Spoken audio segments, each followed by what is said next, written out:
जय हिंद। आज हम लोग पाराबोला के स्टैंडर्ड इक्वेशन फाइंड आउट करेंगे। तो अभी तक हमारे चैनल को सब्सक्राइब नहीं किए तो सब्सक्राइब कर ले और बेल आइकन का दबा दे। हाँ, अपने दोस्तों के साथ शेयर करना नहीं भूलिएगा। इस लेक्चर बुक्स में तो इस प्रकार से टॉपिक्स लिखा रहेगा, the standard equation of the parabola. लेकिन आपसे एग्जाम में किस प्रकार से पूछेगा तो आपका स्क्रीन पे शो कर रहा होगा, find the equation of the parabola in standard form. इस प्रकार से आपसे एग्जाम में पूछ लेता है। इसका स्टैंडर्ड इक्वेशन आपको फाइंड आउट करने के लिए, प्रूफ करने के लिए आपसे पूछा जा सकता है।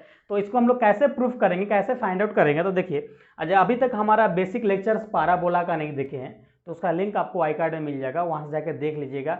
वो कुछ ऐसे बेसिक कंसेप्ट्स है जो उससे आप नहीं जानेंगे तो इसका डेरिवेशन आपको हो सकता है मैं भी समझ में नहीं आएगा। और हमारा कोऑर्डिनेट ज्योमेट्री में अभी तक आ गया है सिस्टम ऑफ द सर्कल, हम लोग कंप्लीट कर लिए एक चैप्टर। दूसरा चैप्टर में हम लोग अभी एंट्री किए पाराबोला में। ओके, तो नहीं देखे तो जाकर देख लीजिएगा और डिस्क्रिप्शन में लिंक पूरा प्लेलिस्ट का मिल जाएगा। चलिए अब देखिए, आप एक अब कंसिडर करके चलिए कि आपके पास एक पाराबोला है। तो हम लोग कंसिडर करते हैं कि हमारे पास एक पाराबोला है along टू एक्स एक्सिस। इस प्रकार से हमारे पास एक पाराबोला है और इस पाराबोला का बाइसेक्ट करते हुए एक लाइन हमारा पास हो रहा है, जो हमारा लाइन कहलाता है एक्स एक्सिस और एक्स डैश, राइट। और इधर भी वाई एक्सिस भी होगा, एक्स एक्सिस है तो इस प्रकार से पास कर रहा है। ये हमारा वाई एक्सिस है और ये ओ पॉइंट है 0,0। ओके, ये हमारा पाराबोला है। और अभी इस पाराबोला है तो इस पर डायरेक्ट्रिक्स लाइन भी होगा, बिल्कुल होगा। अगर पाराबोला है तो डायरेक्ट्रिक्स लाइन भी होगा। लेट अस सपोज कि यहाँ पे कोई पॉइंट जो कंसीडर करते हैं, जो फिक्स पॉइंट होता है वो हमारा फोकस होता है। फोकस को हम लोग एस से डिनोट करते हैं। इसका कोऑर्डिनेट हमारा क्या हो जाता है, a,0 हो जाता है।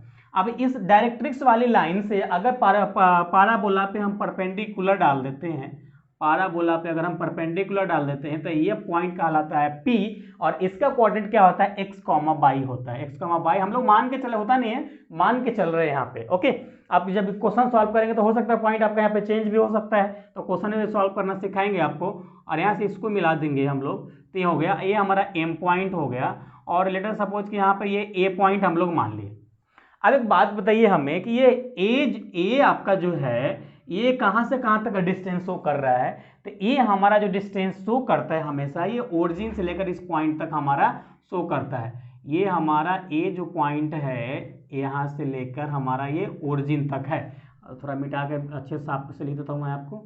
ये हमारा पॉइंट ओरिजिन तक है, ये हमारा एस पॉइंट है। ओके, ये हमारा ओरिजिन तक है ए पॉइंट। अब एक काम कीजिए कि आप P पॉइंट से एक परपेंडिकुलर डाल दीजिए, किस पे, आप OX लाइन पे परपेंडिकुलर डाल दीजिए। तो यहां से हम एक परपेंडिकुलर डाल देते हैं इस प्रकार से। अब इसको हम अब नाम देते हैं N। अब एक बात बताइए हमें, ये इतना डिस्टेंस हमारा कितना होगा, x होगा, क्योंकि हम लोग यहाँ से x इतना इधर चले, फिर y चले ऊपर को, पहले हॉरिजॉन्टली चल के इधर आया फिर ऊपर को चले, यानी यहाँ से यहाँ तक जो हमारा डिस्टेंस होगा, यहाँ से यहाँ तक जो हमारा डिस्टेंस होगा वो x डिस्टेंस होगा, राइट। चलिए, और टोटल देखिए, अब एक बात हमेशा माइंड में फिक्स कर लीजिए कि इधर जितना डिस्टेंस होता है ओरिजिन से लेकर फोकस तक का, उधर ही वही सेम डिस्टेंस हमारा इधर होता है a, इधर सेम डिस्टेंस होता है। तो ये आपको माइंड में रखना है। अब सारी चीजें फिगर हमारा रेडी हो गया है standard equation of the parabola को फाइंड आउट करने के लिए। अब यहाँ पे जो भी वहाँ एक्टिविटी किए हैं सारी एक्टिविटी को यहाँ पे आपको लगभग लिख देना है। तो हम लोग लेट कर लेते हैं। ओके, चलिए, तो यहाँ से हम लोग प्रूफ करना चालू कर रहे हैं। देखिए, सबसे पहले लेट करते हैं S B of focus of the parabola.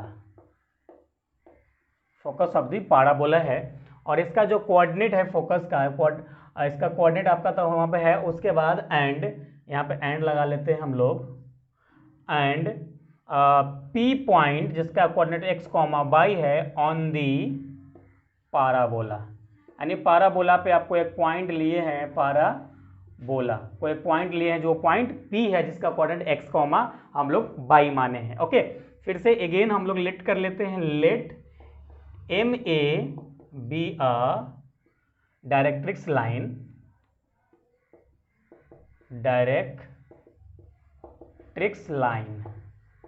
हमारा ये डायरेक्ट्रिक्स लाइन है। And PN point perpendicular to किस पे, OS लाइन पे हमारा यह परपेंडिकुलर है, OS लाइन। ओएस लाइन पे हमारा ये परपेंडिकुलर है। यही कुछ एक्टिविटी हम लोग किए थे। अगर आपको यहाँ पे लग रहा है तो एस का कोऑर्डिनेट लिख सकते हैं यहाँ पे। चलिए हम एक्स का कोऑर्डिनेट लिख देते हैं, एस a,0, राइट। यहाँ तक एक्टिविटी था।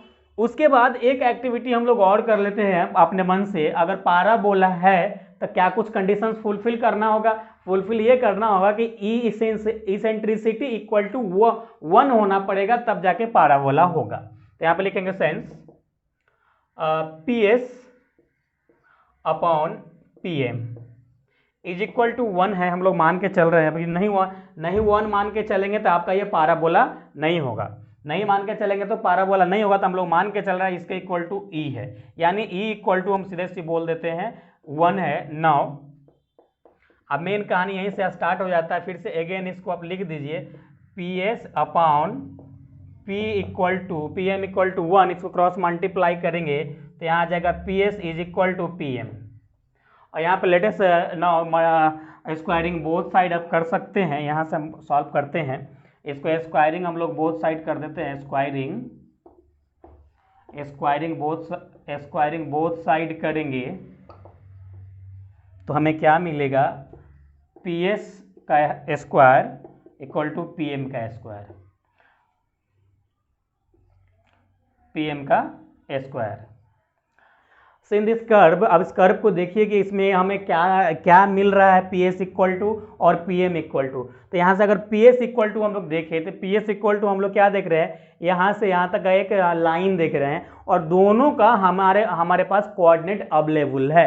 तो कोऑर्डिनेट अवेलेबल है तो डिस्टेंस फार्मूला से हम डिस्टेंस में कन्वर्ट कर सकते हैं, डिस्टेंस निकाल सकते हैं। दूसरा जो हमारा है P M that is a directrix line और परपेंडिकुलर टू पाराबोला लाइन।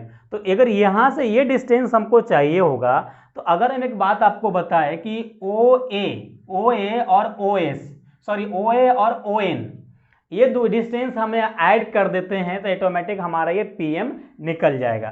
तो यहाँ पे हम लोग ऐसा कर सकते हैं। सबसे पहले इसको हम डिस्टेंस फार्मूला में कन्वर्ट कर लेते हैं। तो इसको कन्वर्ट करेंगे तो यहाँ मिलेगा ए एक्स माइनस ए का होल स्क्वायर प्लस हमको मिलेगा y माइनस 0 का whole square is equal to P M को हम लोग क्या लिख सकते हैं, पी एम को लिख सकते हैं ओ ए प्लस ओ एन लिख सकते हैं, इसका होल स्क्वायर कर सकते हैं। इसका होल स्क्वायर तोड़ेंगे तो एक्स स्क्वायर प्लस ए स्क्वायर माइनस 2ax और प्लस वाई स्क्वायर आ जाएगा, प्लस यहाँ पे आपको वाई स्क्वायर आ जाएगा इज इक्वल टू, जब ओ ए बराबर हमें क्या है, ओ ए बराबर ए है और यहाँ पे ओ एन बराबर हमारे पास एक्स है, तो प्लस एक्स आ जाएगा, इसका होल स्क्वायर हो जाएगा। इसको इधर अगर सॉल्व करेंगे तो हमें क्या मिलेगा, हमें एक्स स्क्वायर और प्लस ए स्क्वायर माइनस 2ax और प्लस वाई स्क्वायर, इसको जब इसका होल स्क्वायर तोड़ेंगे तो आपको मिलेगा यहाँ पे a square plus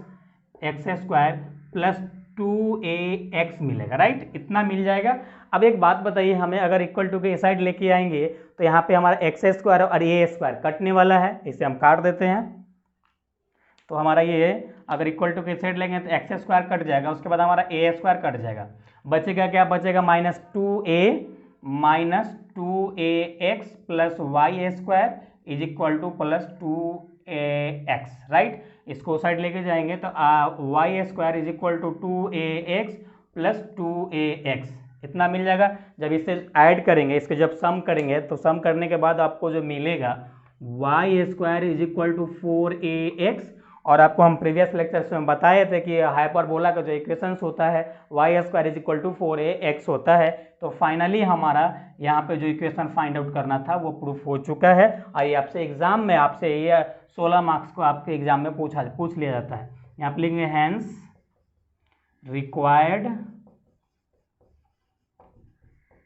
required equation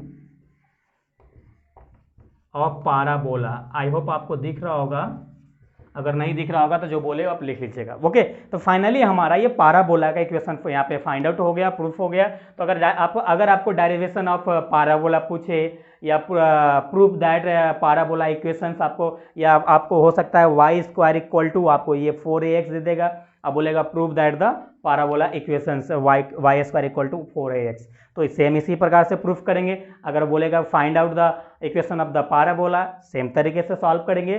तो एक ही तरीका सॉल्व करने का है और डिफरेंट तरीके से आपसे क्वेश्चन एग्जाम में पूछा जा सकता है। तो आई होप ये आपको पाराबोला वाला डेरिवेशन आपको अच्छे से समझ में आ गया होगा। अगर अच्छे से समझ में आ गया है तो ईमानदारी से लाइक कर दीजिए और सब्सक्राइब नहीं किए तो सब्सक्राइब कर लीजिए। और हम नेक्स्ट लेक्चर में मिलेंगे इसका कुछ क्वेश्चंस के साथ। इसका पैरामेट्रिक फॉर्म क्या होता है, पैरामेट्रिक फॉर्म में गुरु आपसे डेरिवेशन पूछता है उसे कैसे सॉल्व करेंगे, कुछ क्वेश्चंस लेके आएंगे एक्सरसाइज का, उसके बाद देन हम लोग एलिप्स का प्रूफ करेंगे, फिर उसका क्वेश्चन करेंगे। तो चलिए हम लोग फिर मिलेंगे नेक्स्ट लेक्चर में, जब तक अपना ख्याल रखिए। Thanks, love you all.